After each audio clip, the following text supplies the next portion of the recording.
നമസ്കാരം. വിവിധ ട്രേഡ് യൂണിയനുകൾ ആഹ്വാനം ചെയ്ത ഭാരത് ബന്ദ് എത്തരത്തിൽ ജനജീവിതത്തെ ബാധിക്കും? ഏതെല്ലാം സേവനങ്ങൾ പ്രവർത്തിക്കും, പ്രവർത്തിക്കാതിരിക്കും? നോക്കാം. ബുധനാഴ്ച അർദ്ധരാത്രി മുതൽ വ്യാഴാഴ്ച അർദ്ധരാത്രി വരെയാണ് പണിമുടക്ക് അരങ്ങേറുന്നത്.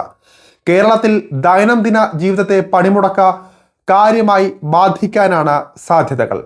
CITU, AITUC തുടങ്ങിയ പ്രധാന സംഘടനകൾ സമരരംഗത്തുള്ളതിനാൽ സംസ്ഥാനത്തെ വിവിധ സേവനങ്ങൾ തടസ്സപ്പെടാനാണ് സാധ്യതയുള്ളത്.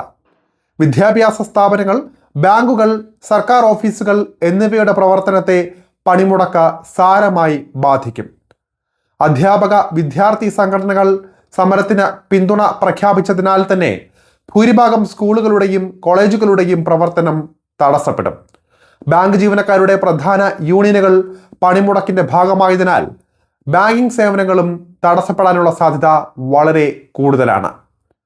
സർക്കാർ ഓഫീസുകളിൽ ഹാജർ നില കുറവായിരിക്കുമെന്നും IT, പ്ലാന്റേഷൻ മേഖലകൾ ഉൾപ്പെടെയുള്ള വ്യവസായ യൂണിറ്റുകൾ അടങ്ങിക്കിടക്കുമെന്നും സമരസമിതി അറിയിച്ചിട്ടുണ്ട്.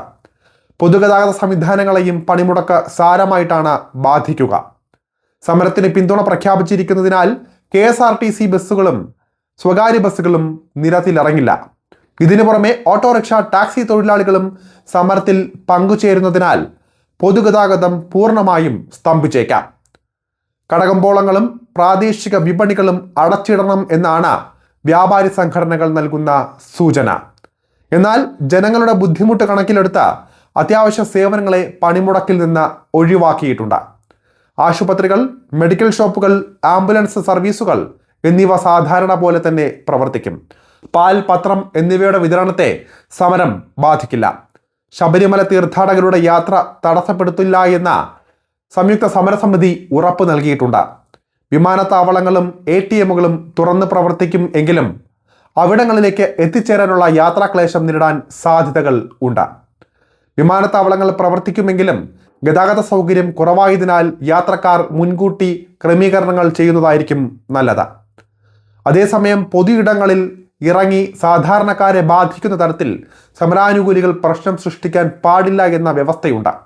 കയ്യാങ്കളിക്ക് സമരാനുകൂലികൾ മുതിരുകയാണെങ്കിൽ പോലീസിന് കൃത്യമായി ഇടപെടാനും അവർക്കെതിരെ നടപടിയെടുക്കാനും കഴിയുന്നതാണ്. കേന്ദ്രത്തിനെതിരെയുള്ള സമരമായതുകൊണ്ട് തന്നെ കേരളത്തിലെ രാഷ്ട്രീയ പാർട്ടികളുടെ ഭാഗത്തു നിന്ന് വലിയ പ്രതിഷേധങ്ങൾ ഉണ്ടാകാൻ സാധ്യതയുള്ള കാര്യം മറന്നു പോകരുത്.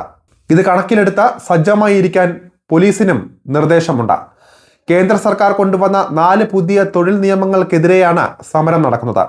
തൊഴിലാളികളുടെ മൗലികാവകാശങ്ങൾ ഇല്ലാതാക്കുന്ന 4 പുതിയ തൊഴിൽ നിയമങ്ങൾ പിൻവലിക്കണമെന്നും കോർപ്പറേറ്റ് താൽപ്പര്യങ്ങൾ സംരക്ഷിക്കുന്ന സാമ്പത്തിക നയങ്ങൾ തിരുത്തണമെന്നുമാണ് സമരക്കാരുടെ പ്രധാന ആവശ്യം. ഇടതുപക്ഷ പാർട്ടികൾ സമരത്തിന് പൂർണ്ണ പിന്തുണ പ്രഖ്യാപിച്ചപ്പോൾ BJP അനുകൂല സംഘടനകൾ പണിമുടക്കിൽ നിന്ന് വിട്ടുനിൽക്കുകയാണ്.